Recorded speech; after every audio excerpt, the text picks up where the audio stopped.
Number 2, এই যে মসজিদে এলাম, হাঁটু ছাড়েন। কতবার বলতে হয় মানুষকে, হাঁটু গেড়ে বসবেন না। জুমার দিনে এটা স্বভাব খারাপ এবং সুন্নাহ বিরোধী কাজ। মসজিদে ঢুকলাম, ঢুকার পরে মনে করুন আজান চলছে, ঢুকার পরে মনে করুন খুতবা চলছে, ঢুকার পরে মনে করুন যে আপনার সময় 2-1 মিনিট আছে, কি করবেন আপনি? হুট করে বসে যাবেন না। কি করতে হবে? যদি আপনি চান তাহলে আজানের উত্তর দিন, ফজিলত রয়েছে। যদি আপনি চান তাহলে আপনি তাহিয়াতুল মসজিদ, মসজিদে দুখুল, 2 রাকাত সালাত আদায় করুন। এটা হচ্ছে মসজিদের হক। কিতাবুল আজান, কিতাবুস সালাহ, সহিহ আল বুখারী গ্রন্থে এবং সুনানে আবু দাউদ কিতাবুস সালাহ সহ বিভিন্ন হাদিস গ্রন্থে হাদিস বর্ণিত হয়েছে।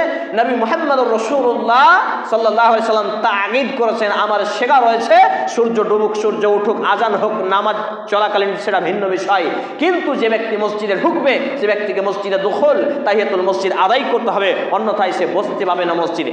আমরা অনেকে একটু বসি তারপরে উঠে সুন্নাহ আদায় করি, তাহলে এখানেও ধর্মীয় জ্ঞান বা আল্লাহর দেওয়া বিধানের জ্ঞান অর্জন না করার ভয়াবহতা আমরা উপলব্ধি করতে পারছি। নাম্বার 3, এই যে মসজিদে আপনি আসলাম, আসার পরে এই মসজিদে এসে একটা বাচ্চা ছেলে মনে করুন দুষ্টামি করছে, আপনি চুপ করো এই শব্দটা বাচ্চা ছেলেকে বলতে পারবেন না। কে বলবেন? খতিব বলবেন।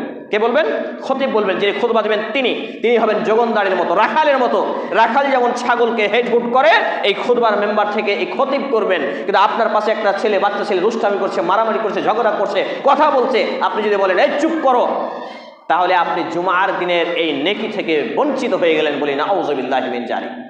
সম্মানিত উপস্থিতি ভাই এবং বন্ধুগণ, তারপর এই যে খুতবা আপনি শুনতে আসছেন, খুতবা শুনছেন, মুমিন ব্যক্তির বৈশিষ্ট্য হচ্ছে সূরা আল বাকারা 2 নম্বর সূরা আয়াত নম্বর 284 থেকে 86 এর মধ্যে রয়েছে। আল্লাহ তাআলা বলছেন সামি'না ওয়া তা'আনা।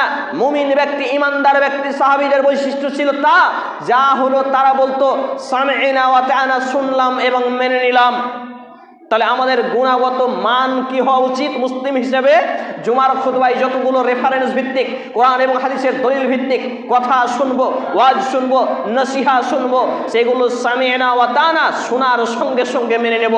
কিন্তু এখান থেকেও আমরা বঞ্চিত, এক কান দিয়ে শুনি আর এই কান পর্যন্ত আসতেই দিনে মসজিদের কথা মসজিদে রেখে নিজের খামখেয়ালি জীবন কাটাই। মূলত এটা কোনো মুমিনের বৈশিষ্ট্য নয়, বরং এটা কাফের, বেদিন, বেঈমান, নাস্তিকদের বৈশিষ্ট্য।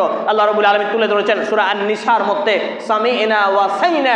কাফের, বেদিন, বেঈমান, নাস্তিকদের স্বভাব হলো তারা বলে শুনলাম কিন্তু মানলাম না। নাউযুবিল্লাহি মিন যালিক।